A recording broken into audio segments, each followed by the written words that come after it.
On September 8, 2019, at just after 1 in the morning, a 656-foot car carrier named the MV Golden Ray left the Port of Brunswick, Georgia, headed for Baltimore. It was carrying thousands of vehicles and displacing 35,044 metric tons. Less than 40 minutes later, the ship capsized in St. Simon's Sound. The total cost, $200 million. But here's what makes this catastrophe singular. It wasn't caused by a storm, a collision, or structural failure. It was caused by one person entering the wrong number into a computer program. A state pilot guided the Golden Ray out through the Brunswick River and into St. Simon's Sound. The ship had been loaded at Jacksonville the day before with a large cargo of cars. Before departure, the chief officer had discharged about 1,500 metric tons of seawater ballast to bring the ship's draft down to an acceptable level. But that ballast calculation, the amount of water needed in the ship's tanks to keep it stable, was about to become a matter of life and death. Park Hyunjin, the chief officer, had never used the LOADCOM stability calculation system before joining the ship. When he arrived 6 months earlier, he received a few hours of on-the-job training from the departing chief officer. That was it. No formal certification course, no supervised practice, no verification process from the ship's operator, G Marine Service Co. Ltd., to confirm he could do the job correctly. He was now responsible for calculating the stability of a 656-foot vessel carrying millions of dollars of cargo.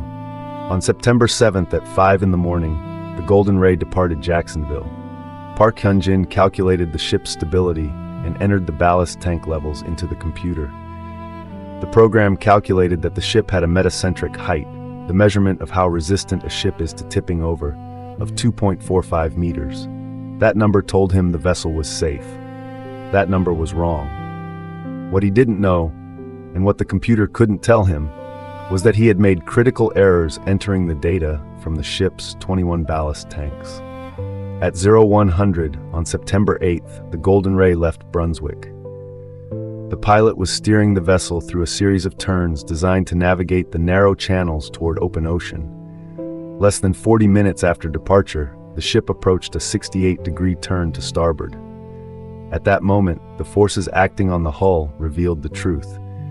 The ship didn't have enough ballast. It was short 1,492 metric tons of seawater, the weight that should have been holding it down.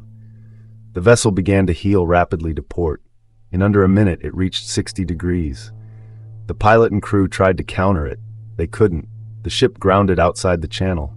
20 crew and the pilot were evacuated immediately. But 4 engineering crew were trapped below deck as seawater flooded in through 2 watertight doors that had been left open for almost 2 hours before the accident. They were trapped in the vessel for nearly 40 hours. During that rescue, all 24 people on board were saved. 2 crew members suffered serious injuries, but everyone survived. The rescue was successful, but the disaster itself was complete. The NTSB investigation took nearly 2 years. Over 1,700 pages of evidence were collected. The investigation revealed that the chief officer had made incorrect entries of ballast tank level data into the stability calculation computer. But the investigation also revealed something more systemic. G Marine Service Co. Ltd. had no effective procedures to verify stability calculations. The operator and the master of the ship didn't know the Golden Ray was sailing without meeting international safety requirements. And the company had never provided training on how to use the LOADCOM computer device. The financial toll was staggering. The vessel itself was valued at $62.5 million, a total loss. The cargo, thousands of vehicles, was valued at $142 million. But the deeper toll was structural. The investigation found that 2 previous voyages had also been short almost 1,500 metric tons of ballast. The same error had nearly happened before. The Golden Ray could have capsized on any of those 3 departures. The accident was not an anomaly. It was a near inevitable outcome of a system that had no safeguards. The NTSB issued formal safety recommendations targeting the global ro-ro vehicle shipping fleet. The report was clear. The shipping industry had tolerated a culture of minimal training, no verification procedures, and no accountability for safety-critical calculations. One operator's failure to train one chief officer had resulted in a $200 million loss. The industry knew better. It simply chose not to enforce it. The report laid bare a systemic vulnerability across an entire sector, and the question of whether that vulnerability would ever be closed. The MV Golden Ray was cut into 8 sections and removed from St. Simon's Sound over the course of the following years. The salvage operation was long and difficult, but the real question remained unresolved. Had the shipping industry actually learned, or was the Golden Ray simply the first major casualty of a system that would produce others? The answer, in many ways, depends on whether operators choose to enforce the safeguards that could have prevented this disaster from ever happening at all.